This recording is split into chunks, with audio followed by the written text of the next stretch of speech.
To catch tonight's species, you're going to have to fish really deep. Years ago, it wasn't very common to fish for them during the day. Today, it's almost common to catch them over 200 pounds and even bigger. And if you choose to use a conventional rod and reel, know that you're going to be reeling for a while. Tonight, we're talking about swordfish here on the Florida Insider Fishing Report.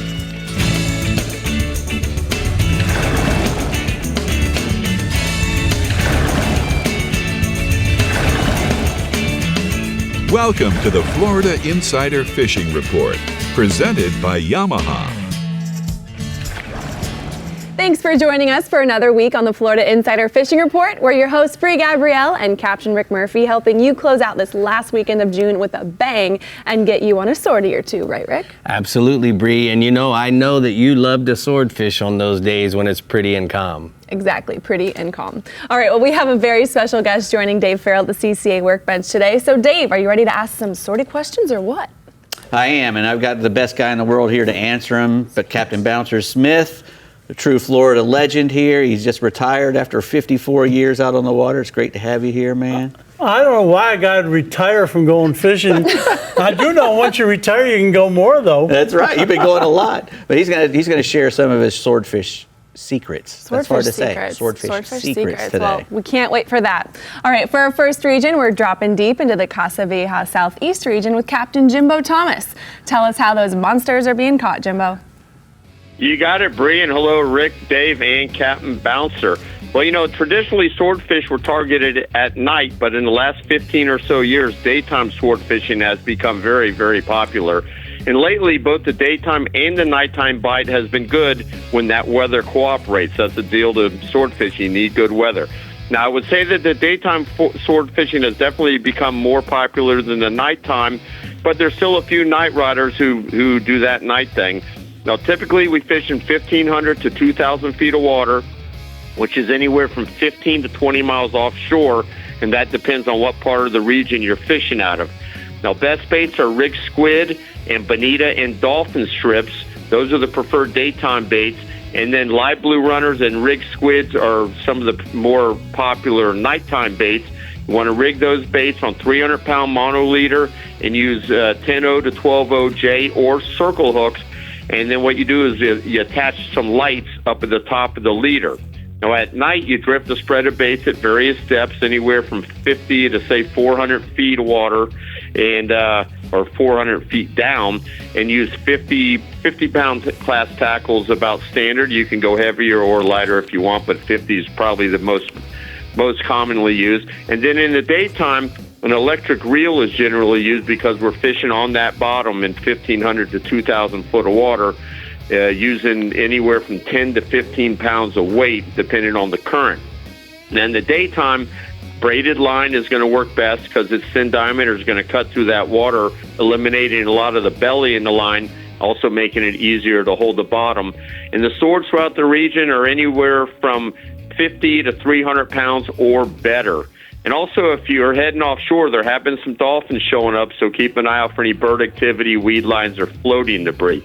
Now, a little closer into shore along the edge of the Gulf Stream, we've had kingfish biting, and they've been pretty consistent throughout the region. Live pilchards, herrings, and sardines fished under the kite or on the drift have been getting a lot of these king bites, as well as trolling. Now, on the troll, the king's been biting 3.5 drone spoons, or a pink sea witch and a bonita strip combo. You want to get that bait down deep. You want to fish it behind a number 2 or 3 or even bigger planer, or you can use a wireline outfit. You want to troll anywhere from 4 to 6 knots, and the best depths have been 90 to roughly 140 feet of water. Average size of these kings has been 8 to 20 pounds. Now, I got a photo here. Got Vanessa, Simona, and Vince from Daytona Beach with some nice kings and a big Almaco jack that we caught earlier this week. Now, moving inshore, we got schools of snook starting to show up outside of Lake Worth Inlet and also Boynton Inlet. And when that water's clean, you can spot them or you can mark those snook on your depth machine. As you get further to the south, the fish are there, but they're not as thick. Now, live pilchards, pinfish, herrings, and croakers, or you can use artificials like flare hawk jigs, work them or fish your live baits near the bottom Both tides have been good in the early morning and evenings. The evenings is when you're going to get the most bites. Now, these snook have also been running up and down the beaches, and when that water's calm and clear, you can spot these cruising snook. They're going to be in the troughs just off the beach. If you can find some schools of bait off the beach, the snook and tarpon will be following them. So look for birds diving or any other signs of life. You want to fish with live baits or sardines and pilchard imitating of artificials. Now, I got another photo of a giant snook. This is Dylan Cochran with the 38-pound snook. Caught it a little bit to the north of the region, but in the Loxahatchee River last week. Wow. So they're in there spawning right now. Nice. All right, tell us about the tarpon, Jimbo. We got tarpon. They've been plentiful in the inlets and off the beaches, also around the ICW bridges and any of the deeper holes throughout the ICW. Fishing's going to be best in the late afternoons and evenings using small live crabs and live mullet. In and around the inlets, look for those tarpon rolling, or you can mark them on your depth machine, drift the area with your live crabs or your live baits. And then around the bridges and the dock lights, you want to work the shadow lines on the outgoing tide using your live crabs, live mullet, swimming lures, and soft plastic. A lot of these tarpon have been in the 30 to 80-pound range. All right, thank you so much, Jimbo. Great report from the Casa Vieja Southeast region. It's time to take a look at the R&R tackle hotspots and sure, hit your local inlet late in the afternoon fishing with live or artificial baits for catch and release snook and tarpon, and then offshore fish the edges of the Gulf Stream with live herring and sardines for a mixed bag of kingfish, sailfish, and blackfin tunas. All right, Rick, the Fish Bites East region has its moments, but Captain Mike Holliday says our biggest hurdle is daytime dropping in deep water with a fast current this time of year. So, Mike, let's dig a little deeper into that. That's pretty much the problem, Brie. We get the most consistent weather for sword fishing, but we get a lot of current out there in 1,500 to 2,000 feet of water. It's really smoking in the summer months. So it's hard to stay on top of your baits.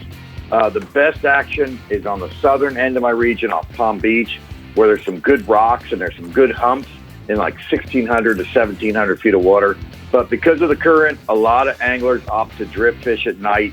That's when the fish come to the surface to feed. They put baits out at 50-foot intervals, often with disco lights on them. For baits, the standard has always been a large rigged squid. That's their most common prey, but they're opportunistic feeders. They'll eat everything from a blue runner to a dead ladyfish or a hand-sewn dolphin or bonita belly bait. A lot of guys like those belly baits because they don't spin as much on the way down, and less likely to tangle. Average swordfish in my region is going to be really 50 to 100 pounds, but like Jimbo said, there's some monsters out there. 400-pounders are pretty common. I got a photo. That's Captain Scott Fawcett out of Stewart. He sent me that photo of a swordfish. They caught that fish in 1,600 feet of water, and that fish ate a bonita belly. The other thing, the dolphin bite's been scattered, but the boats that are running into fish are seeing some nice ones. Captain George Gotch had a 40-pound fish earlier in the week, and there's been some good schools of gaffer-sized fish caught out on the weeds in 1,200 feet of water or more. The problem really has been too much weed. It's all over the place. It's kind of tough to troll through, and there's just big weed lines with nothing on them. It's kind of totally random dolphin fishing right now, but the boats that are the first to the weed line seem like the ones that are doing it best. So you may want to forgo catching live bait in the morning, just rig ballyhoo or strip baits and run out. For now, you just really want to cover a lot of water. You do that by pulling fast-moving baits like lures, feather and strip combinations, or a ballyhoo with a pink or a green skirt. The other option, if you find a nice weed line or an edge out in 200 feet of water or more, you want to get out that deep so you kind of get away from the bonitas. You can drift and chum with pilchards. There's a lot of minnows on the beach now. You can get some of those minnows, bring them out there and chum with them, and then just put baits out behind the boat. Whatever comes in is going to feed on those, and then find your bigger baits. Average dolphin is 10 to 15 pounds. I have a photo. Jeff Sayre caught that photo. He was fly fishing off Palm Beach with Captain Dino Torino. Let's go inshore, Hollywood. Well, the migrating tarpon bite on the beach has kind of been slow, but there's been a ton of fish on the minnow schools. There's also been fish around the inlets and, the usual inshore resident fish spots like the Crossroads area, the Indian River, and the mouth of Big Mud Creek. We're getting a big push of minnows on the beach. The tarpon are all over those minnows, particularly at dawn and at dusk. Fish the outside edges of the minnows. I really like to throw like a white split-tail shad, a saltwater assassin shad, or a live mullet or a pilcher, but get it on the outside of the school. Around the inlets, the best action is coming on live mullet, either free-lined or drifted around the mouth of the inlet on the incoming tides or the outgoing tides. You can kind of slow troll them behind the boat and just move in and out and do pretty well. Inshore, you can put out 2 or 3 mullet behind the boat, use a trolling motor to kind of position the baits in front of fish that you see rolling. Average tarpon in our region is going to be 50 to 100 pounds. There are smaller fish, though. I got a photo. That's Jessica Britton. She caught that nice tarpon fishing in the Crossroads area steer with her husband, Captain Chris Britton, and that fish ate a live mullet.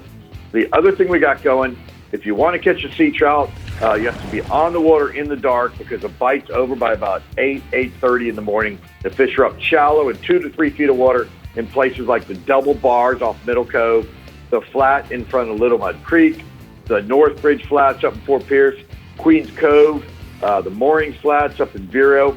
The real key is to just look for that clean water. The water's all kind of brown, but you want to find that clear, not muddy, clean water. And that's where the fish are going to be holding. Start your day throwing the smaller size topwater plugs or the smaller size saltwater assassin dye dappers or the larger size saltwater assassin shads in the Houdini or drunk monkey colors. Throw the baits up shallow, work them out deeper. The fish are sitting in those deeper potholes at 2 to 4 feet of water, waiting to ambush the bait that's coming out to the deeper water. Average sea trout's going to be 2 to 4 pounds, but there are fish right now at about 9 pounds. All right, what's your bass report this week, bub? Well, surface water temperatures on the Butler Channel Lakes is around 85 degrees. So the fish are up. They're moving into the cooler water right at first light. They're up in the shallows around the floating vegetation, and you can throw a small white spinner bait or an elite shiner in any of the shad colors. I was talking to Captain Steve Niemiller of BassOnline.com. He's saying once the sun gets up, that shallow bite turns off. You want to move out to 15 to 18 feet of water. And if you don't know, unlike most Florida lakes that are kind of shallow bowls, Lake Butler's really deep, and it's got cool water springs that are feeding a lot of those deeper areas. So the fish, once it starts to get hot, they move out to those deeper areas to stay cool and comfortable. Once you find the fish, you can throw a silver with blueback lipless crankbait, or you can throw a twitch assassin in that crystal shad or the sherbird or the watermelon seed color. Really any of those bright colors. Rig it Senko style, or put a small football jig on it Senko style just to get it down. You can also fish a live shiner with a 4.0 trocar hook. You want to go a little bigger on your hook to make that shiner sink a little bit deeper. Average bass, you can put a split shot also on that. The average bass on the Butler chain is 1 to 3 pounds. Fish right now to 6 pounds, but it's a 40 fish morning. All right, thank you so much, Mike. We're going to go ahead and take a look at the T&H Marine hotspots from the East region. Mike says inshore tarpon on the minnow schools near Normandy Beach. White jerk baits, mullet, and pilchards will work for them. And then offshore, wahoo and sailfish in 200 feet of water off of Jupiter Inlet. Slow troll sardines or mullet on a number 7 wire stinger rig. All right, Floridians, we're taking the fight to the Garmin Panhandle region next, but first we're headed to the CCA workbench with Dave Farrell and special guest and renowned captain Bouncer Smith for Academy Sports and Outdoors Rigs and Techniques. Yep, Dave. we're going to talk about the swordfish, and since Bouncer doesn't have to do this for a living anymore, he's going to tell us all the stuff All the secrets. that he kept from us all these years. Come on, Dave. Get ready, I know I guys. always We'll be shared my back. secrets. You did, actually. Yeah, You it's did. always more fun. The Florida Insider Fishing Report is brought to you by Yamaha. Reliability starts here. Contender Boats, always in the game. Noble Air Charters, raising the bar yet again. Rodan, set it, forget it, catch more fish. Sirius XM Marine, weather, fishing info, and channel surfing. And Daiquiri Deck, Sarasota's favorite place to meet. Reliability. Yamaha is legendary for it. But it's more than a legend. It's something boaters have come to value. Why? Because it's rare.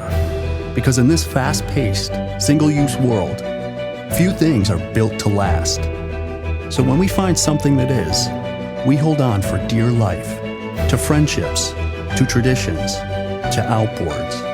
Because it's the lucky few who get to spend as much time on the water as they'd like. The rest of us, we look forward to those precious few days. That makes every second sacred. Every moment mean that much more. And it drives us to wring the most of every minute we get on the water, having incredible adventures, fighting the fish, making unforgettable memories. If you count on having this time, you need an outboard you can count on to power it. That's why boaters choose Yamaha for the long run, for life. Because reliability starts here.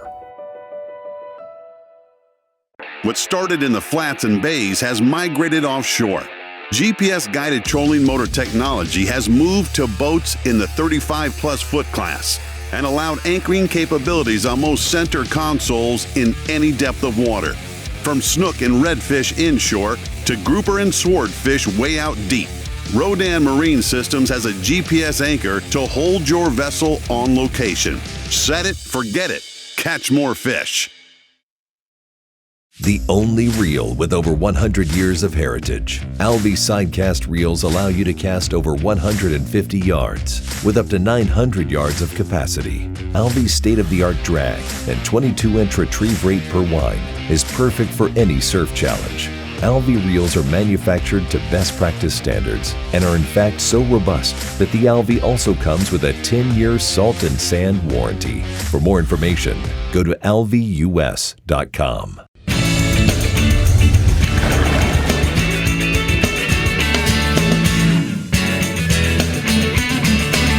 So we're here at the CCA workbench for the Academy Sports and Outdoors Rigs and Techniques, and as you can see, we have our special guest, Bouncer Smith. Dave, it looks like Bouncer's going to be doing all the heavy lifting tonight. I hope so, man. He's stealing your money. But yeah, he's going to talk a little bit about fishing down deep in the daytime off the East Coast, which is a very technical and kind of a hard thing to do, but Bouncer's got it pretty easy down pat now, right? It really is very technical. There's no doubt about it. But it's an amazing thing.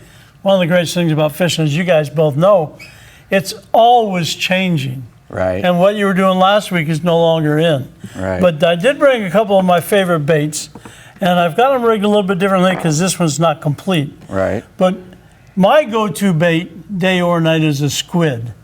And you can see from the thread that we really tie it together. We got multiple wraps around the shank, in the eyes, we sew the head on, and then when we finish sewing this bait, as we see all the threads on the other side, we take this rubber skirt and we really pull it down on, hold on to that line tight. We pull it on there really tight, and then we take a needle and thread, which is 50 to 70 pound wax thread is what we use the most. But we go right through the middle of that skirt, wrap the line all the way around the skirt, and then tie it off. Because you don't want that skirt to slide up away from the bait. Sometimes the fish will hit the wrong lure.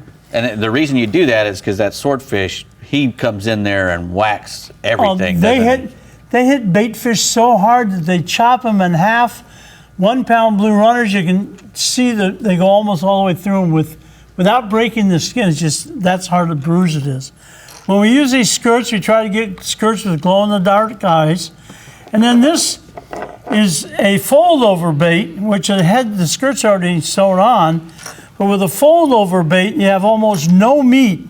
It's just a layer of skin folded over to the other layer of skin, and then a million stitches as well, which you can't see as well because of the skirt. But and you would make that out of, I mean, that's a vinyl one as a replica, but you would make that out of what? What would be your favorite? Out of a dolphin belly? The ideal bait is a barracuda skin. It's phenomenal. Barracuda skin. Kingfish, mackerel, dolphin, tunas, bonitas, barracudas, almost anything you want to use, because it's predominantly just a little bit of smell in the skin. But think of a swordfish like a shark. And a swordfish will come to the smell of a barracuda or the oil of a kingfish faster than the blood of a bonita. The oils really attract them better. But then again, you turn around, the bonita and the dolphin have the toughest skin. So this is a rig that I fish a lot, that I'm probably one of the few people that does. But this is 2 baits on 1 line. You see, we've got look at you. Look at you doing a love lure for swordfish. We slide up into the middle of all this mess, and you've got the right swivel. This swivel right here is connected to a 100-foot leader to where there's 100 feet away, there's a sinker. And then just above this swivel, we would have a diamond strobe light, a little light. And then 20 feet up, we'd have another one. And then as we pull this way, if you'll give me an assist here, in about 6 feet, we're going to come to this bait. And it's got a lead, so it'll drop below the main leader. And then we got a beautiful, typical of all fishing, we got a beautiful knot in here. And we'll there it came right out. Look at that. And then this bait is another 6 feet back. Trolling back. Now, one of the things about this rig is, if we put the squid all the way at the end, that's where we're going to catch a swordfish. If we put the squid here, this is where we're going to catch a swordfish. The reason we drop 2 is that we have a 12-pound sinker. The swordfish shoot that every once in a while. And then 2 lights, and then 2 baits to choose from. And if this bait gets wrecked, You still got a another lot of shot. times they'll come back after this bait. So that's why we use 2. It offers 2 flavors and 2 baits. And if he crushes your squid, you can get him on the skin. That's correct. So Bouncer, 54 years of working it off of the Miami area, and you retired on June 3rd, officially. So why don't you tell us what that was like to see all the guys that showed up to wish you good things, as well as thanking you for all the great things you've done in the community? Well, as I said that day, my hero for all of my life has been Jimmy Stewart in A Wonderful Life. When the community came together, when he was in trouble, and boy, the community came together with me, and I wasn't even in trouble. They just came to say, thank goodness there'd be more fish, because I wouldn't be competing with them quite as much anymore. But what an event. The fire boats were going, and we had everything from a outboard powered surfboard to big sport fishing boats, and God, what a compliment to a career. It was really, really something. What were some of the memorable catches in the 54 years? When somebody asks you, what do you remember? Tell me 2 of them that you can think of. Well, the 2 most important, and one reflects my anglers, and that was I had the honor of going fishing with Dr. Marty Arosigi. He had gone sword fishing a couple nights with me, and he said, I can catch one of those on fly. And he ties his own fly, rigs his own rod. I picked the spot, and he started fly casting at night, fishing by the rules. You can only have 120 feet of line out. And within 20 minutes, he had a swordfish bite on the fly. Wow. Now we figure it was a swordfish. Then I figured for sure it had a bonita or something. Right. But in only an hour into fly casting, he hooked up. I ran to the controls, and he says, wait a minute, the fish turned around, don't move. He tied the fly, rigged the rod, cast the fly, hooked the fish, and caught that swordfish from a dead boat. Wow. That is probably the greatest angling achievement of all time. Yep, nobody's done that I know of. And then when I really got involved was my accountant, Paul Leader, bugged me for 10 years to go to Alaska to try to catch a halibut on fly over 100 pounds. And after all those years, I finally went and I caught a 111-pound world record halibut on fly. Well, thank you for being here with us tonight. We're out of time. We'll have to have you come back. But Bree, where are we going next? Thank you so much, Bouncer. Thank you for being here. All right, let's transition into the Garmin Panhandle region, where Captain Pat Deneen can tell us a thing or two about day and nighttime. And talk to us, Pat. Start off, best rigs and techniques ever. Thank you, Captain Bouncer. Hey, we do have good sword fishing in the Panhandle, both day and nighttime. Baits of choice, as Captain Bouncer just mentioned, squid, Spanish mackerel, belly strips, skin strips, and definitely skirt your bait, because it just makes that bait so much more durable. The areas you want to fish in are the spur, the steps, the dumping ground. In the daytime, you want to fish on the bottom, and we like to use, or I like to use a disposable lead. We don't have the current that the east coast of Florida has with the Gulf Stream. So we go to the salvage yard and get pieces of rebar, and set them up with a piece of copper wire. That copper wire is hooked to the hook on the bait, and when it hits the bottom, we snatch it off, and we lose the rebar, and now we're fishing with, like a 2-pound lead instead of the lead it takes to get it down to 1,200 feet. Nighttime, we're fishing on the surface, rigging baits at anywhere from 50, 150, 250, 350 feet. Put them, under a float or off the rig or off the rod tip. We're using 200-pound leader. There's a photo that I sent in from that Capt. Adam Peeble sent me. He's from One Shot Charters. He's probably one of the most consistent swordfish fishermen up here in the Panhandle. Nice. Yeah, nice fish right there, man. Adam needs to send me some steaks. All right. Staying offshore, the nice wahoo have been caught this past week. Blue water is pushed in after this last storm. It's pretty close. It's out there by the southwest edge, the nipple, the elbow. And there's also plenty of grass and floaters in that blue water. Look for that surface structure, and a good chance you're going to find a wahoo. Troll trembler style baits or jet heads, even at speeds approaching 20 knots. So if you're out there red snapper fishing and you're moving from spot to spot, you should be pulling lures between spots because lots of wahoos are being caught that way. And one of them is this photo I sent in. Brady Bowman, Captain Brady Bowman of Boat Up Charters in Destin. That fish, 101-pound wahoo. They caught it trolling baits between bottom spots, and again, a very, very nice fish. All right, let's go inshore, Patar. Rig the tarpon are throughout the total Panhandle. They're traveling along the beach, east to west. When you find them, let them come to you. Don't go to them. Use fluorocarbon leaders, fish with live baits, soft plastic, swim baits, or fly. There's been a lot of smaller fish in that 50 to 60-pound class the last week and a half. But you could also end up with one in the 130 to 140-pound class. But it has been very good. They're still traveling in big schools. They haven't broke up yet. They're right off that second sandbar. And then finally inshore, if you're into hunting fish, head to Apalachicola Bay. The triple tail are on the markers, the crab floats, another floating structure. Also keep an eye out for free swimmers, especially on the outgoing tide if you're just outside the inlets, like West Pass or Indian Pass. Right there, that tide line.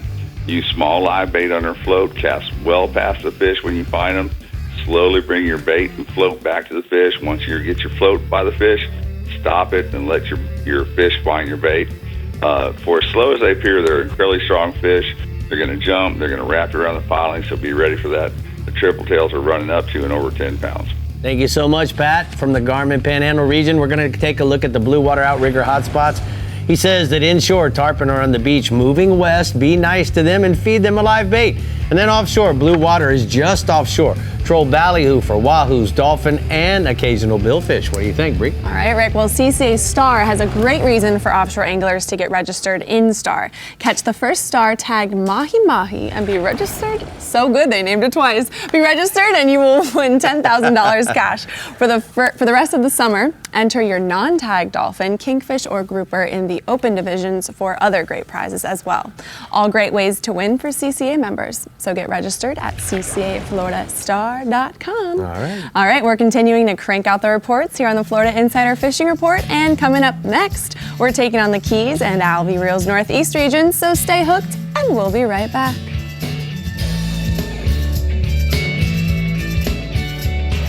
The Florida Insider Fishing Report is brought to you by Power Pole, Total Boat Control, Bass Assassin and Saltwater Assassin, the best lures, period. Blue Water Outriggers, everything for your outdoor adventure. Garmin, join the club. Florida Coast Equipment, Florida's largest Kubota dealership, serving Southeast and Southwest Florida and Florida's Space and Treasure Coasts. And Casa Vieja Lodge, 5-star angling in beautiful Guatemala.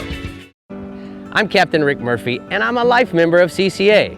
Why am I so involved with CCA, you ask? Because I want our fisheries to be in better shape for my kids and their kids. CCA is working to ensure the future of recreational fisheries and the rights of recreational anglers. The future of fishing starts today with you. How do you want to leave things with your kids? If you're like me, you'll want to make the right choice and go to joinccaflorida.com right now.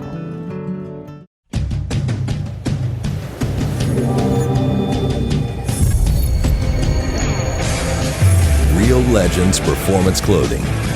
Everything you need to be comfortable on the water all day long. Keeps you cool, dry, and protected from the sun. Durable performance technology at an unbeatable value. Shop anytime or go to reallegends.com to find a Bell store near you. Every year, Noble Air Charter flies over 20,000 outdoorsmen and families just like you economically to over 300 Bahamian and Florida destinations. Noble Air Charter makes a substantial investment improving booking and aircraft route planning to create the most affordable and economical flight possible. And tomorrow, Noble Air's team will rise to the challenge to raise the bar yet again. Navigating at night can be dangerous, even for the most experienced drivers. With over 400,000 pixels, Night Track makes it possible to navigate in the dark with confidence. Night Track seamlessly interfaces with all multifunction displays, 2013 or newer, and offers boaters or the outdoorsman peace of mind at an affordable price.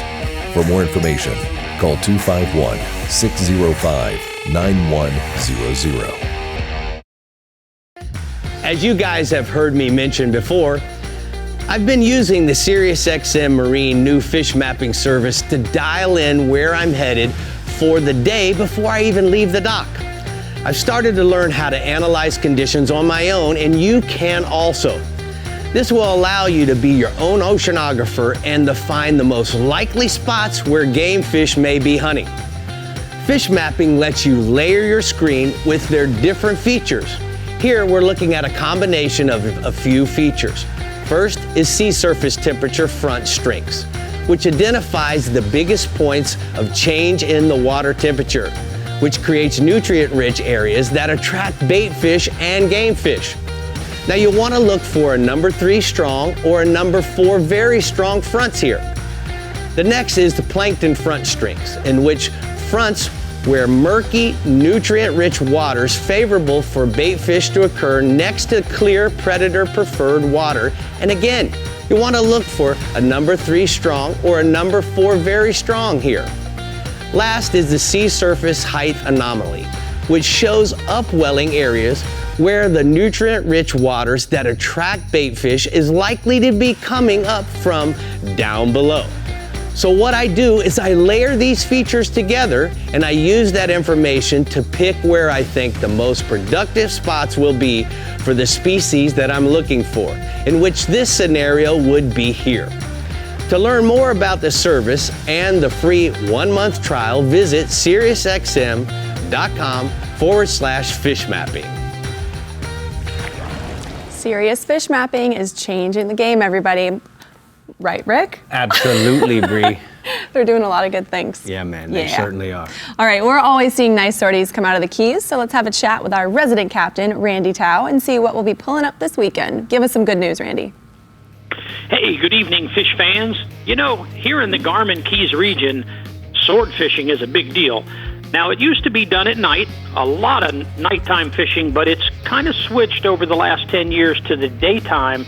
Daytime sword fishing's done a little differently than you would do nighttime fishing, especially when you got a rod with 10 to 12 pounds of lead on the bottom in 15 to 1,700 feet. That seems to be a pretty consistent depth to find these swordfish. Now, depending on where you're fishing in the Keys, you might have a ledge, you might have, you know, a drop-off, a gradual drop-off. It's, you know, it depends, because the Keys, the photography of the Keys changes from Key Largo to Key West. But the guys that go out there, once you get dialed in to a favorable area that you like, chances are when the conditions are right, that current's moving, you're going to get your bites. And you want to use a fresh bait, a fresh strip bait like a dolphin, a barracuda, a bonita, and always a squid for bait are your best bets. And, you know, they don't have to be big. A lot of people think you catch a 400-pound swordfish, you need a 2-foot-long bait. And really, you need a bait about 8 to 10 inches that swims, because remember, you're dealing with current and you're moving, so that bait cannot spin, and it has to go through the water very natural. And that's really kind of the big trick to getting these fish to bite. If they're down there, they're hungry, and they're going to bite. You want a long leader, and you want to use braided line so that you can have the minimal amount of scope in your line. When you do get a bite, you can get them. Now, when you get that bite, you're going to notice a slight tap on your rod tip, and it's very subtle. And sometimes that's all you see when that swordfish bites. It's not always a pile-on, drag-screaming bite, and you don't know if it's a 50-pounder or a 400-pounder, but you got to watch that rod tip. That's key.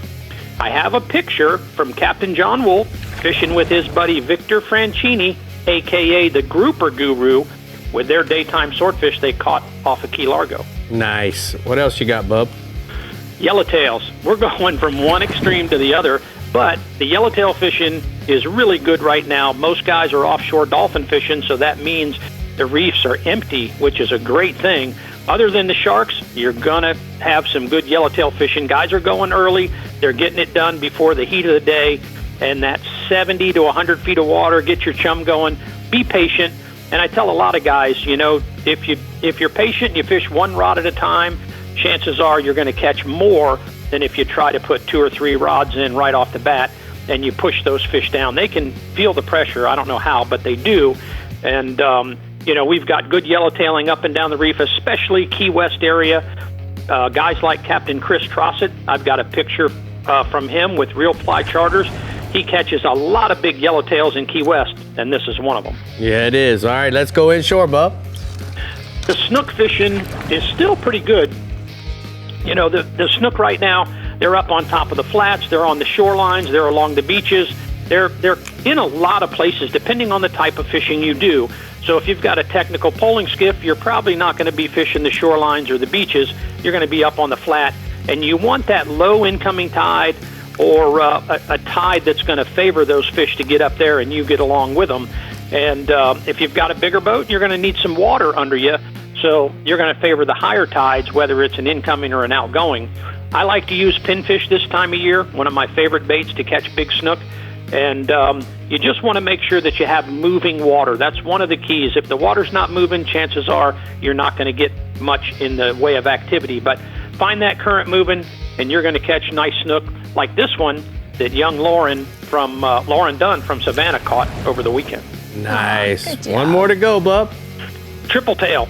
You know, triple tail is one of those fish that, you know, when they're around, everybody gets on them. When they're not around, they don't think they're plentiful. But if you go looking right now, I can tell you, on that incoming tide, and that's from the Gulf of Mexico going to the east, there's some triple tails around, even though there's no buoys. You got to look for them. They'll be up on the surface, and they're a lot of fun to catch. They're great eating, and sometimes it can even save your day. And, you know, this is the time of year when the water gets hot. You want to just break up your day and do something else, do something different. They're a lot of fun to catch. And they're certainly, they can be from just outside Flamingo all the way out to the Gulf and along the beaches. You just, you want to keep an eye out for that white belly floating on the surface. I've got a photo from Captain Paul Ross at a Bud and Mary's, who's no stranger to catching a lot of fish lately, and this is his big triple tail he caught the other day. All right, Randy, thank you so much. It's time to take a look at the Sunset Inn hot spots from the Florida Keys. Snook, you want to fish where you have good moving water around Flamingo area. Both tides are good right now along the shoreline and on top of the flats. And then offshore, swordfish. Fish from 1,500 to 1,700 feet of water with a fresh strip bait. Keep your line vertical and watch for the rod tip so that you can tell when you got the bite. You're looking for a little boop, boop. That's it. That's all it is. Don't like look that. away. Nope. All right, we have a Keys tournament alert. Coming up is the Key West Marlin Tournament, July 22nd through July 25th, and is limited to the first 75 boats only. This year's tournament is featuring $50,000 in guaranteed cash prizes and coincides with the annual Hemingway Days celebration in Key West. To enter and find out more information, head over to keywestmarlin.com. All right, now let's drift into the Alvey Reels Northeast region to talk with Captain Tommy Derringer about what we'll be catching this weekend. Let's hear it, Tommy. That's right, Brie.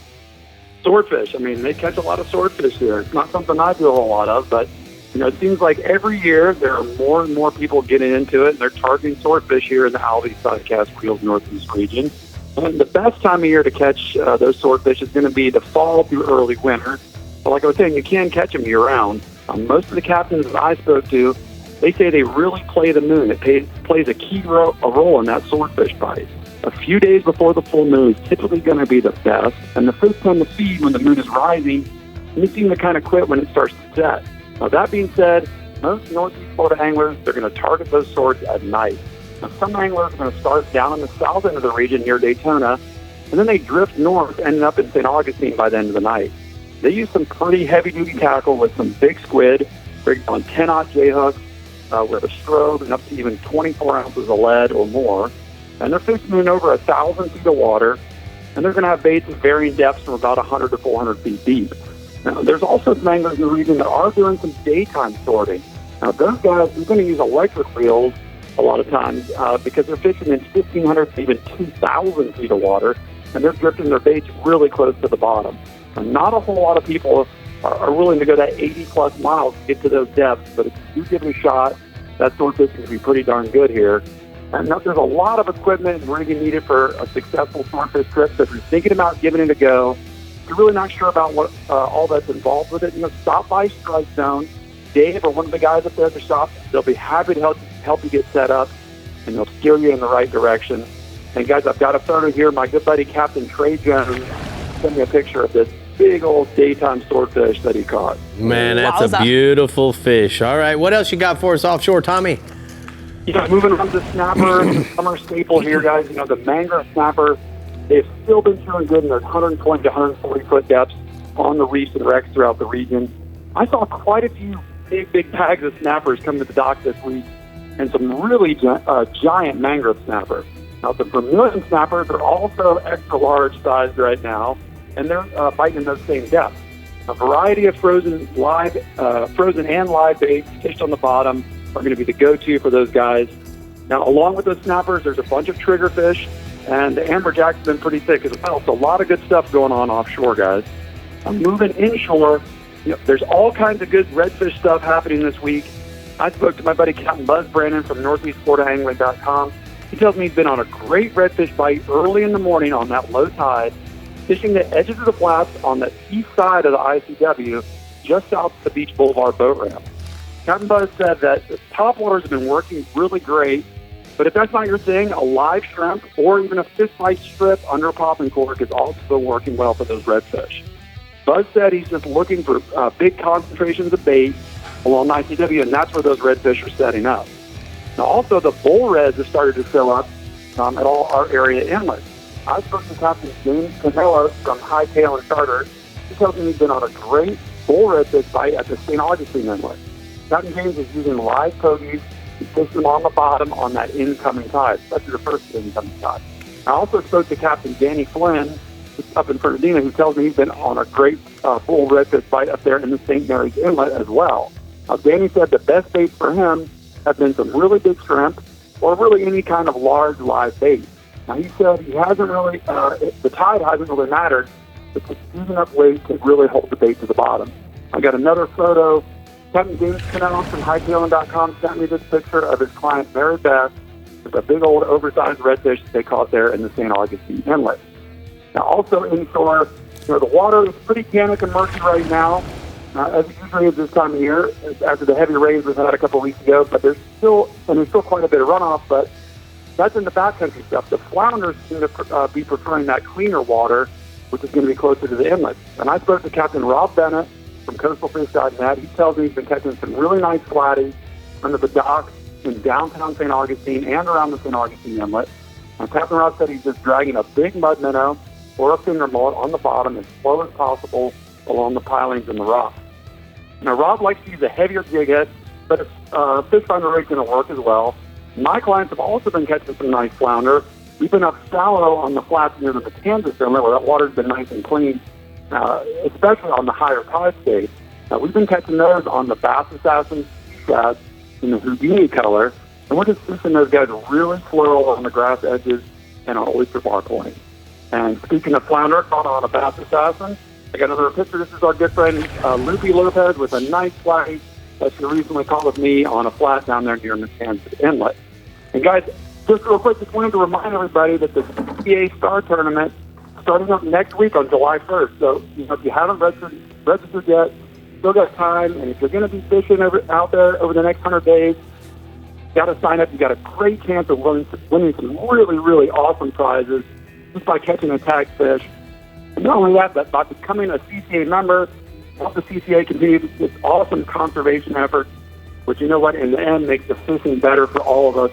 So go to ccaflstar.com and sign up. It's a lot of fun. All right, thank you so much, Tommy. It's time to take a look at the strike zone northeast hotspots. He says inshore, redfish and flounder in and around all the inlets on the slack tide. Use finger mullet or large shrimp on the bottom around the rocks and the docks. Then offshore, kingfish on the nearshore reefs and wrecks, slow troll live pogies, ribbon fish or mullet, a mixed bag of snappers on the reefs, and 120 to 140 feet of water on the bottom offshore. Bree, that's going to get it done. Those schnappers. All right, the Bell's Central East region is on deck next, but first we're going to the CCA workbench to find out what could possibly be on your deck for new products. Dave? It's the Highlander way. That's what we're going to be doing. Whack 'em. Sword. Yeah, look at this thing. Whack 'em. It's not a sword. It just looks like one.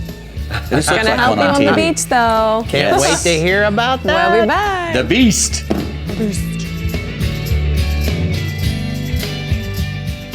The Florida Insider Fishing Report is brought to you by Academy Sports and Outdoors. Have fun out there. Ameritrail. Load. Launch. Relax. Real Legends. Exclusively at Bell's. Okuma. Inspired Fishing. Discover Crystal River, Florida. And Maverick Boat Group, makers of premium boat brands Maverick, Hughes, Pathfinder, and Cobia. At the pinnacle of super high output, 4-stroke outboard performance, you'll find Yamaha VMAX SHO. Yamaha's game-changing SHO technology. From exhilarating V6 models to the sleek inline 4s, there's a VMAX SHO for everything from bass to bonefish. It's an extended family of 4-strokes engineered for lightweight, inspiring performance, and rock-solid reliability. Discover VMAX SHO and elevate your expectations.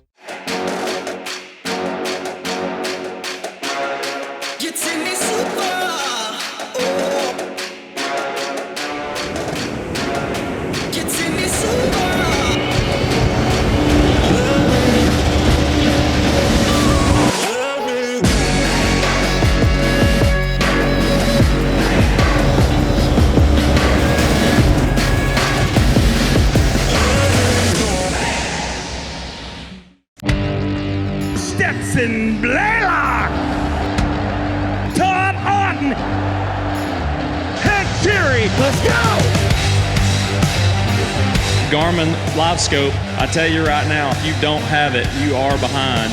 It's just wild. It's like a video game. If you do not have that Garmin Live Scope, you are definitely missing out. Bassmaster Classic Champion!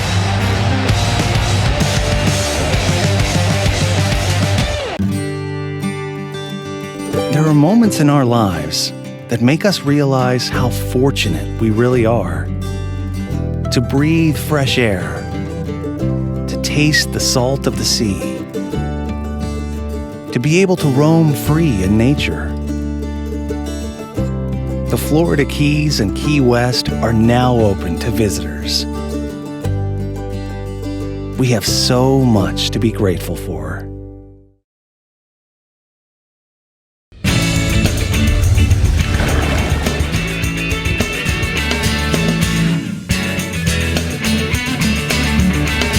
We're here at the CCA workbench, and man, I'm so excited about the CCA Star starting. But you know what? This bag would probably work very well on a day out fishing. Yeah, those things that's great. That's a H2O Express tackle backpack. You can pick one of those up at the Academy there. But, you know, I like backpacks because, you know, they free up your hands to carry rods and whatnot. You can go hopping down the rocks or, you know, the jetty or the pier. And you have a lot of your stuff on your back. It takes a lot of... Great for wading. Yeah, it's great for wading, and it takes a lot of stuff off your hands so that if you fall or something, you can actually put your hands out. But, you know, this has a really nice pocket up here for your sunglasses, a little molded in place in the front so you can just slide your tools in there. Pliers. It's got a nice box on the bottom on the other side here that you can zip open, and it holds your utility boxes. Oh, my goodness. Yeah, it holds 4 3600 boxes and 3 3700 boxes. Nice. So you can put all your boxes in there. It also has a rod holder on the other side. If you flip it all the way around, it's got a little place where you can actually strap a rod to it, and it's put got the a little rod butt in here. Put the rod butt in there, and it'll go down a little ways, you know, depending on the side of the rod. Nice. So yeah, you can even carry a rod on your back. So, 12 pockets made out of EVA air cut back, so you can, it has a lot of, it's not really making your back sweat when it's on you. So just a ton of pockets. A really cool tackle box that goes on your back. Which very nicely I'm done. all over that. And you get that at Academy? Academy.com. Good. Nice. Yep. Next, we have the Diamond Fish Saver.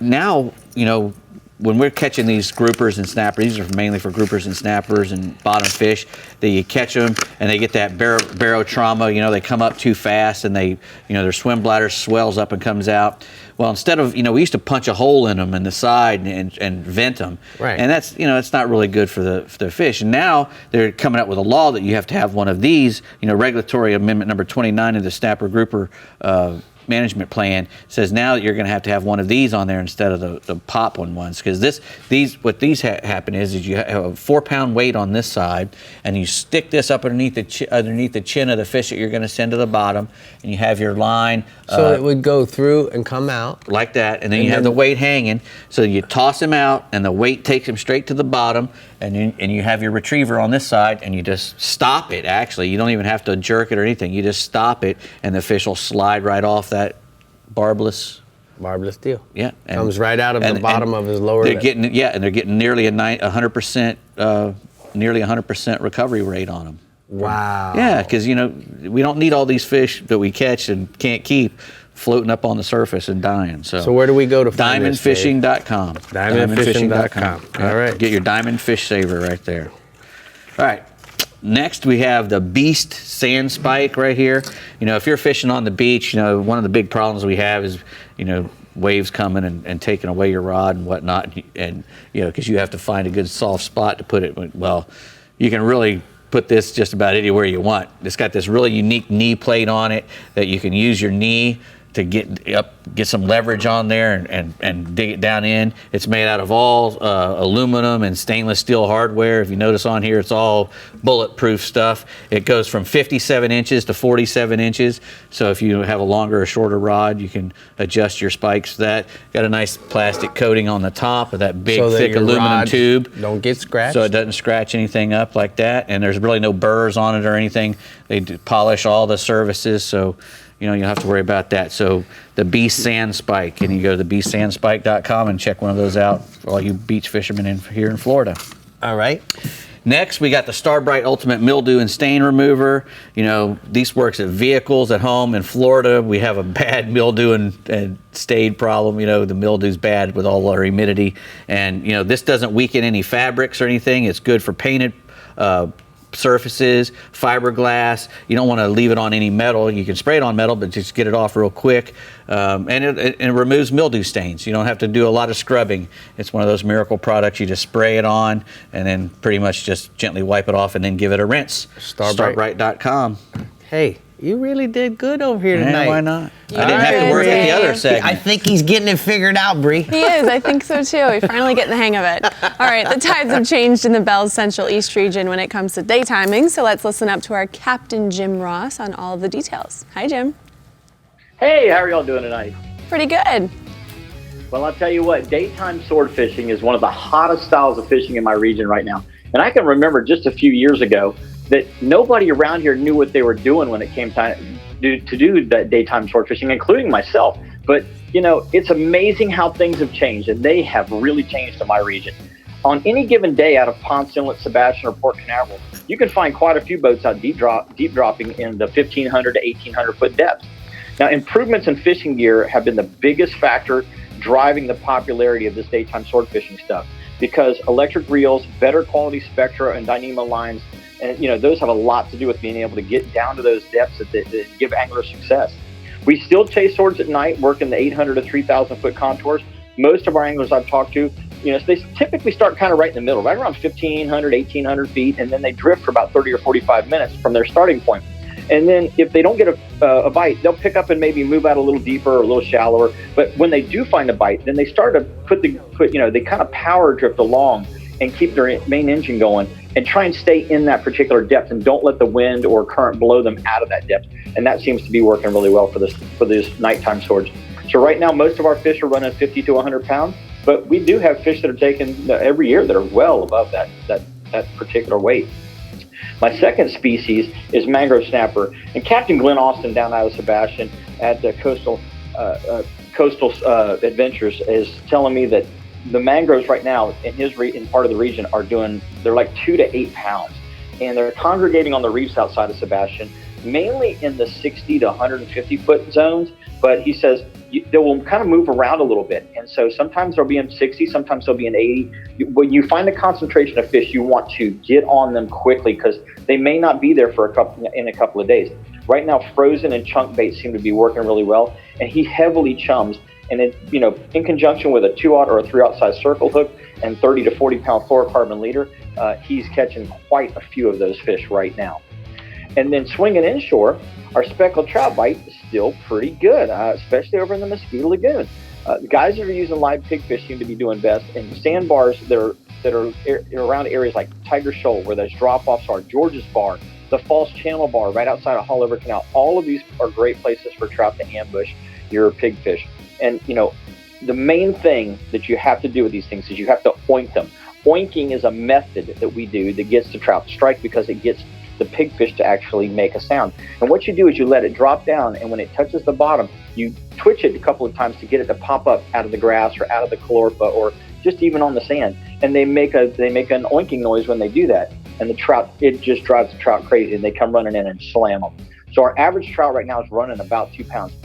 Now, we've been getting a lot of redfish the past week as well when we're doing this. And I've got a picture of Ron Eggers with a nice Central Florida redfish that he caught with me, actually while we were over in the Banana River. And then my last species is tarpon. And typically we talk about tarpon along our nearshore waters, but right now the Central East region has a huge number of fish from 10 to 100 plus pounds inside the Indian and Banana River lagoons. Now, the smaller fish seem to be around the residential canals and the creeks, and they're hitting little pilchard style flies and little tiny, bass assassin, panfish size lures. But the larger tarpon right now are feeding on threadfins, pilchards, and mullet. And if you guys are good at sight casting, you can actually sight cast these fish as they're daisy chaining or they're laid up in the Indian River area. Right now, the ICW from Rockledge and Cocoa to all the way up to about the Port St. John has a bunch of them in it. And from the NASA Causeway north to the Parish Park area has a bunch of them. So if you guys and gals like to do that, get out there. You can actually sight cast tarpon inside the lagoons right now.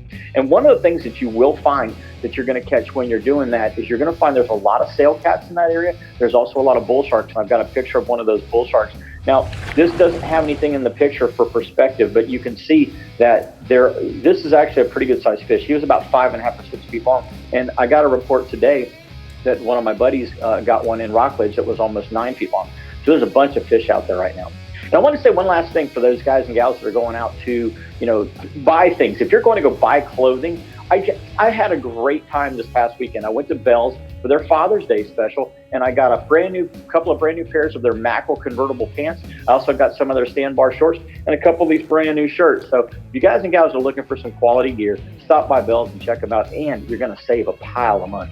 All right, make sure you tell them that Captain Jim Ross sent you. Yeah, absolutely. All right, Jimmy, thank you so much. It's time to take a look at the Rodan marine hotspots from the Central East region. He says that inshore, the speckled trout in the northern Mosquito Lagoon use live pigfish on a kale hook near sandbars and spoil islands. And then offshore, the mangrove snapper on the reefs and wrecks in 80 to 130 feet of water use small live baits and chunks of sardines, pogies, or grunts for bait. What? Man, those snappers are eating anything. Options. Okay, we want to remind you that you can win a deluxe scallop season getaway with a 2-night stay at the Plantation Inn in Discover Crystal River. A guided scalloping package plus airboat tour by River Adventure Tours. To enter, head over to our website, FloridaInsiderFishingReport.com/contest by June 30th. That's Tuesday. Good luck. We'll be there in July. You gotta get registered to be in it. It's so much fun. To win it. in it to win it, exactly. We're headed west to the Bell Southwest and Startron Central West regions when we come back right here on the one and only Florida Insider Fishing Report. And remember to keep up with everything fishing in Florida. Make sure to visit our website, like us on Facebook, follow us on Twitter, follow and tag us in your photos on Instagram, and subscribe to our YouTube page, Captain Rick Murphy. We'll be right back. The Florida Insider Fishing Report is brought to you by StarTron, cures and prevents ethanol fuel problems. Alvy Reels, a better way to fish. CCA Florida, the voice of recreational anglers for over 30 years. Diamond Fishing Products, our reputation is on the line. Murphy's Law Sport Fishing, book your trip today at murphyslawsportfishing.com. And Strike Zone Fishing.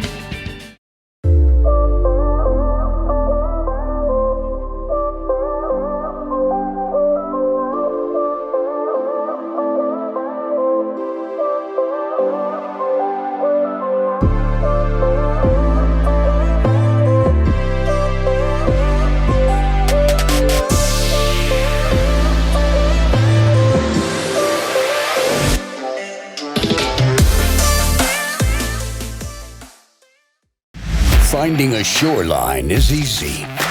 Finding a sure thing is not. For over 20 years, anglers from Kitty Hawk to California and every shore in between have come to know one thing: that nothing says no to fish bites. So just stop with the fishing and get busy with the catching. Ask for Fish Bites or Fish Bites Fight Club lures or visit fishbites.com.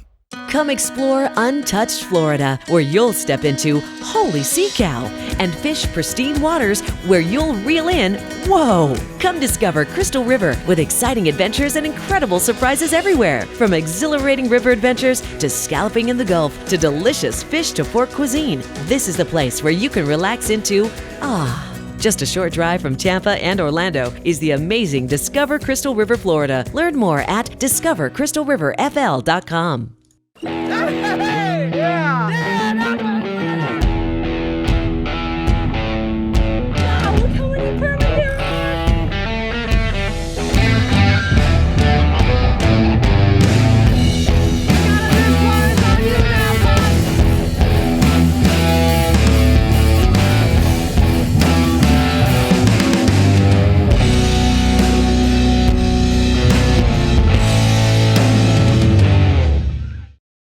Dive into scallop season and become part of a tradition in Crystal River and Homosassa.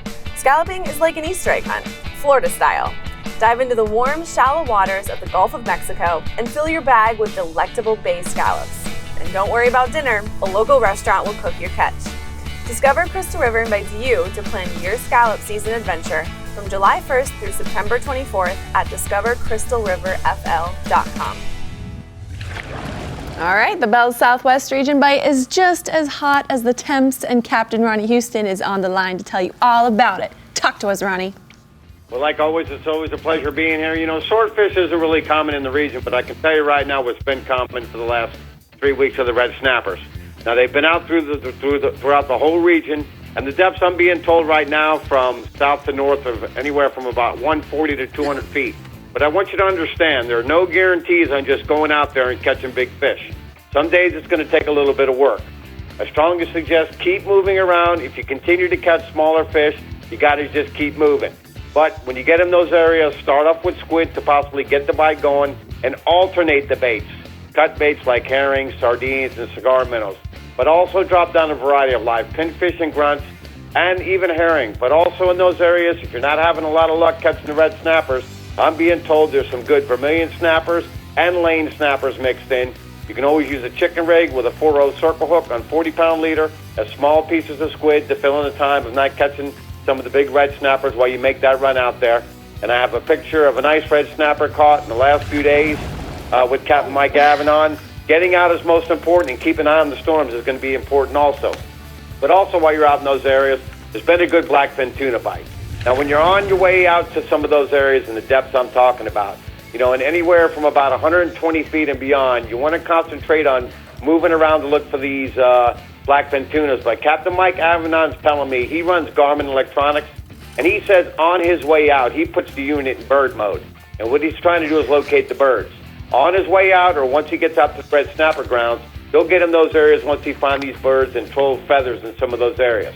He's also telling me if you troll the feathers in some of those areas and not having any luck, drift in some of those areas with a couple flat lines with live herring and make your drift. But if you're lucky enough to have an abundance of live herring or pilchards, or by getting this report, load up on them before you get out, try some of those things also. So if the feathers aren't working, try chumming some live baits or just simply flatlining some baits. He's telling me the tuna bite is good once you find these fish. Tuna are averaging about 20 pounds, and I got a nice picture of a tuna recently caught while practicing those principles. Now, the inshore side, they want to concentrate on the snooks.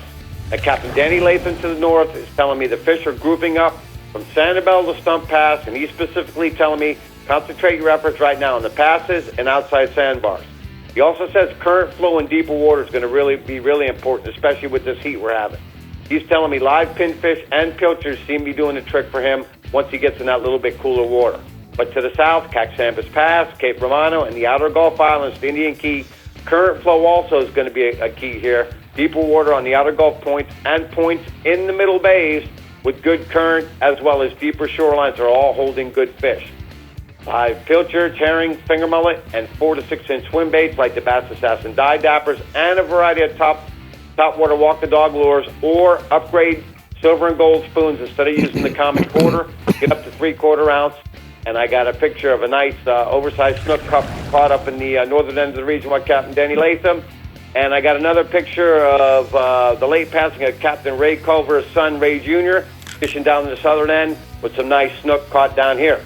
Now the last one's going to be the tarpon. Captain Danny Latham and Corey McGuire both report tarpon fishing still remains strong from Sanibel to Stump Pass along the outside beaches and passes. When the wind picks up and doesn't allow you to fish the outside, strongly suggest getting on the inside and the intercoastal. Those areas are also holding fish. They also say start to look for more fish to start to move in the upper end of the harbor. Baits of choice vary on certain days, but live crabs, pinfish, and herring are the go-to baits. If the fish don't cooperate, have a variety of 4 to 6 inch swim baits, also a variety of 4 to 6 inch paddle tail baits, and if you still don't have any luck, cut baits on the bottom just might be the trick, like mullet, ladyfish, or catfish. And I got a nice picture of a tarpon release recently caught while fishing up with Danny Latham. You know, right now with the heat, you got to have a little patience, but there's plenty of opportunity to catch all the fish I just mentioned. Such a great report tonight. Ronnie, thank you so much. And it's time to take a look at the Caddy Can. Hot spots from the southwest region. He says inshore, redfish, Coon Key to Rabbit Key on the outer Gulf Islands on the higher stage of the tide using live pilchards and cut baits. And then offshore, red grouper, Sanibel to Stump Pass, 85 to 105 feet of water using fishing hard bottom using a variety of cut baits, Brie. All right, let's say hi to Captain Jeff Page in the Star Trend Central West region with plenty of report and species to keep us busy over the weekend. Right, Page?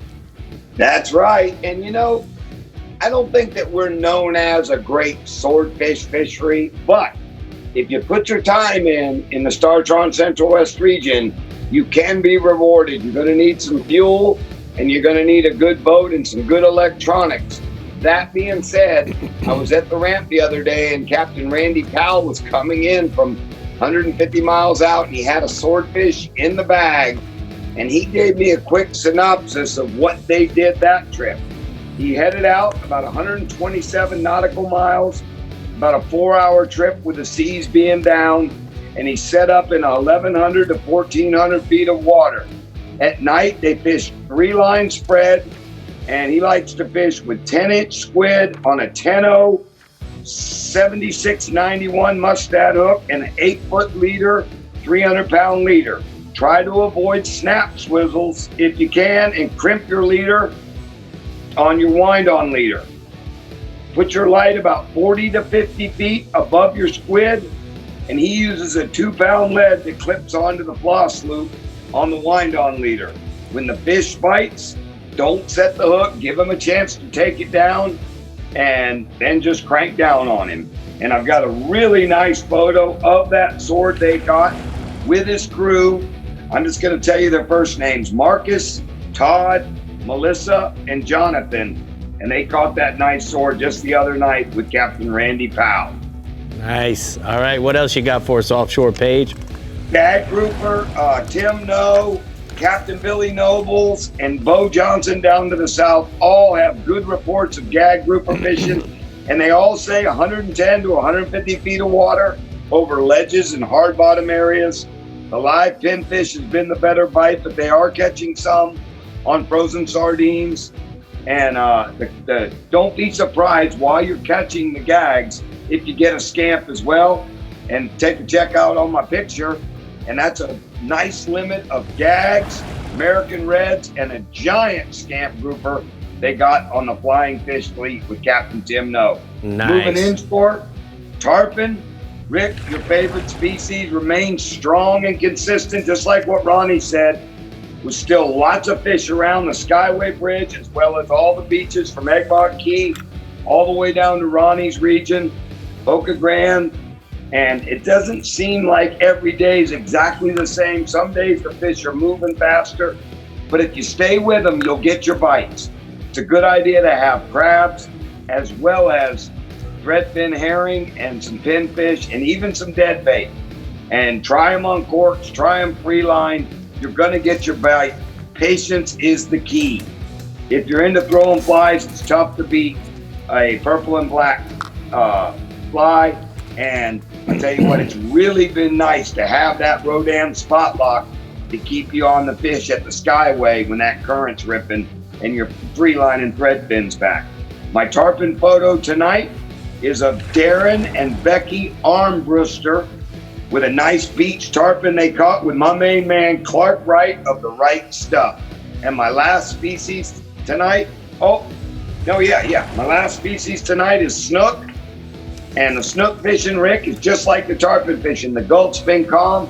Fish are all up and down the beaches, in the passes, and up around the oyster bars on the flats on the higher stages of the tide. I'm also getting good reports of guys catching them on fly down on Casperson Beach all the way down to Minnesota Beach. A good lure to throw if you're into throwing artificials is the Violet Moon 4-inch saltwater assassin sea shad. And my last photo tonight is of Dr. John Russo and his son Michael Russo with a couple snook they caught with me after we caught tarpon the other day. All right, Paige, I got a couple questions for you. Which camera do I look at? This one here, guys? You ready? Just do what I'm doing. You ready? Yep, you guys Come on, bring it on. Here's the question. When it comes to that tarpon fishing, it's still going really strong. Is there any signs of it slowing down, or are they moving back out to the north?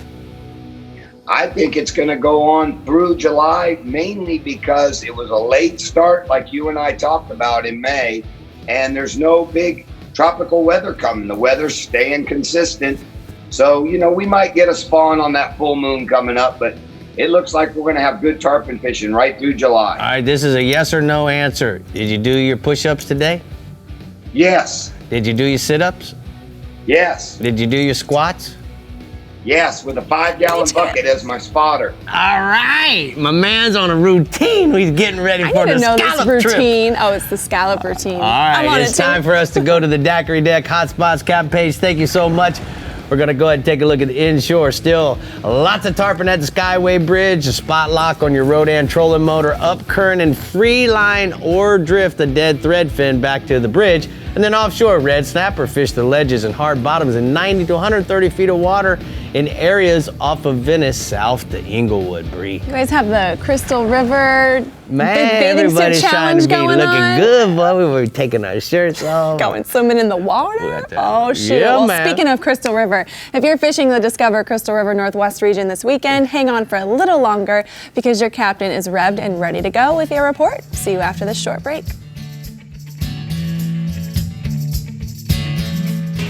The Florida Insider Fishing Report is brought to you by Yamaha. Reliability starts here. The Florida Keys and Key West. Come as you are. The IGFA. Fish for the world. Sportsman's Adventures. Fishing for adventure. And Bells. Everything you need to live life local.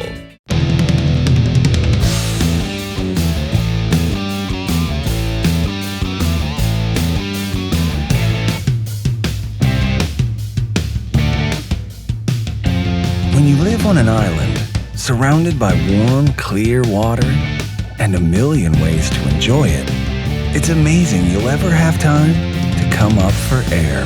Key West. Close to perfect. Far from normal. Get a great deal on the Kubota L-Series tractor. Built upon a solid foundation of cast iron and steel, the Kubota L-Series tractor is the #1 selling compact tractor in the U.S. for over 10 years. With a powerful Kubota diesel engine and dependable gear or HST transmission, it's ready to take on your toughest projects. Right now, get the L2501 HST for payments as low as $149 a month. Florida Coast Equipment, Florida's highest volume Kubota dealer. Remember the glory days of gasoline? It's just not made the same anymore. Kick your gas into gear with StarTron. Pump up the performance in all of your engines. Cure the problems of ethanol with the power of enzymes. And maximize your mileage every time you drive. Kickstart your engines with StarTron. Have you ever felt your heart pounding while feeling the power of a tarpon in the Florida Keys? Or experienced the changing colors of a mahi as you bring it on board? Whether it's in the Bahamas, the Florida Keys, Guatemala, or the Florida Everglades, Murphy's Law Sports Fishing has the ability to guide you to the fish of a lifetime. To book your trip today, call 305-246-0673 or go to murphyslawsportfishing.com.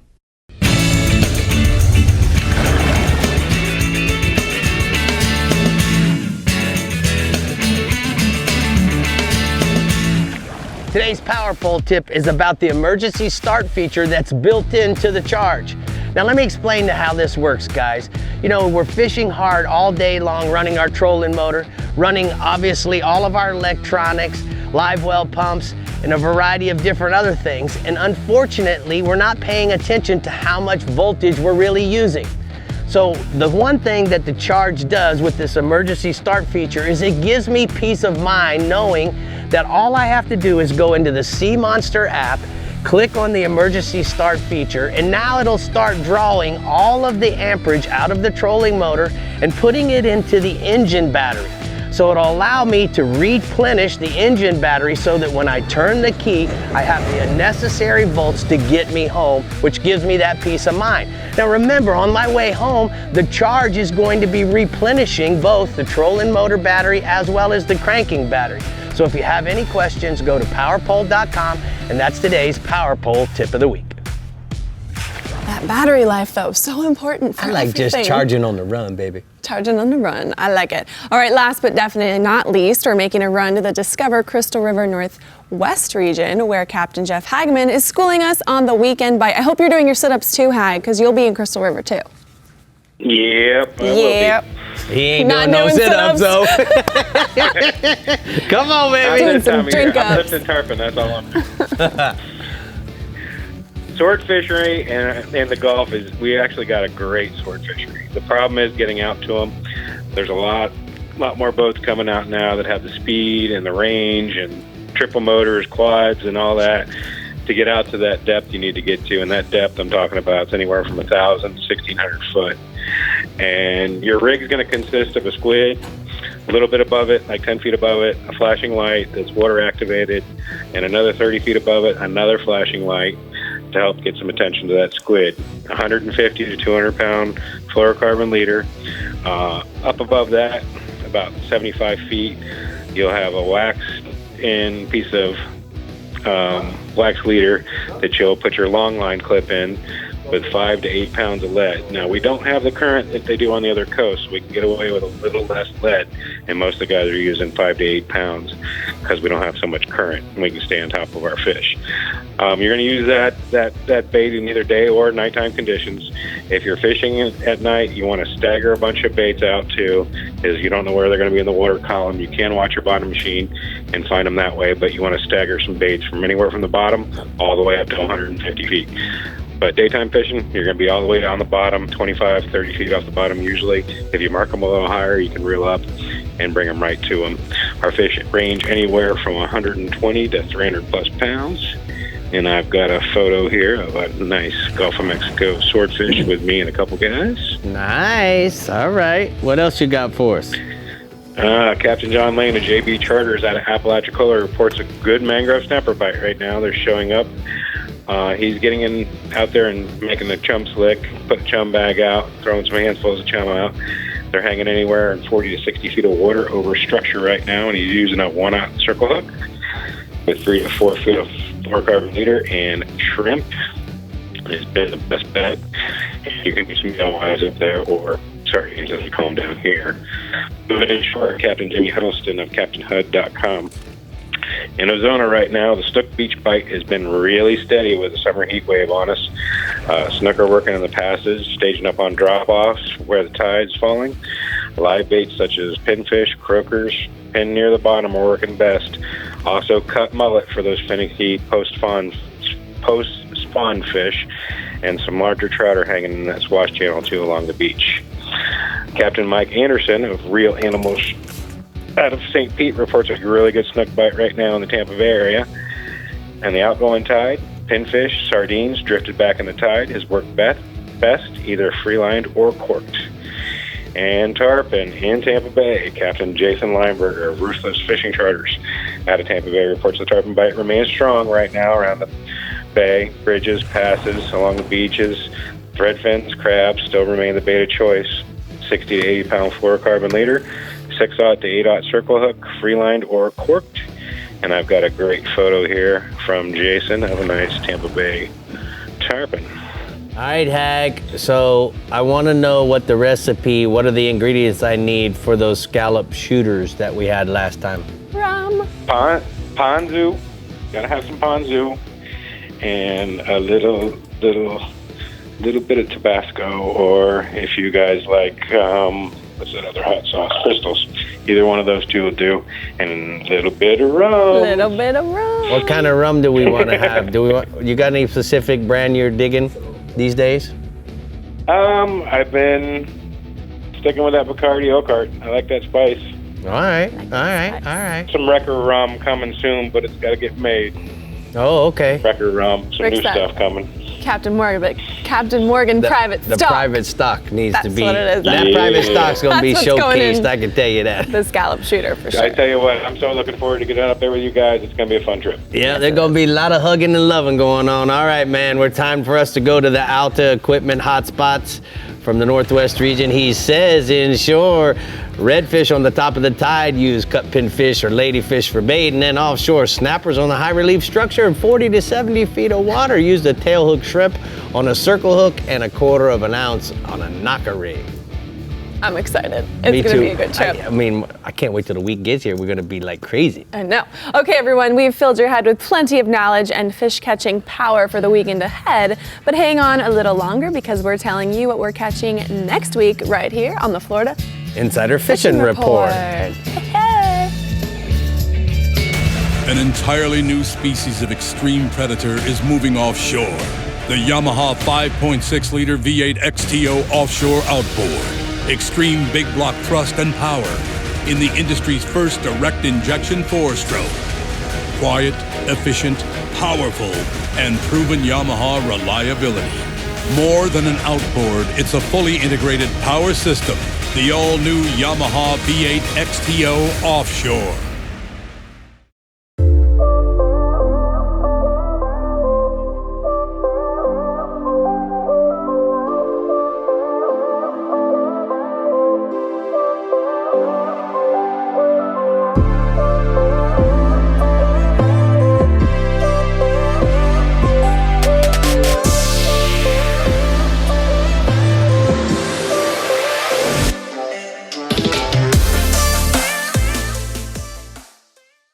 Why is Casa Vieja Lodge on everyone's bucket list?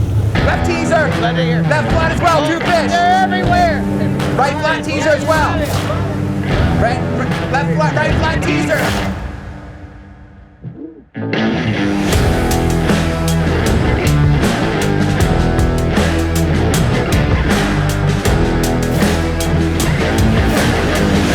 Come to Casa Vieja Lodge and check it off your list.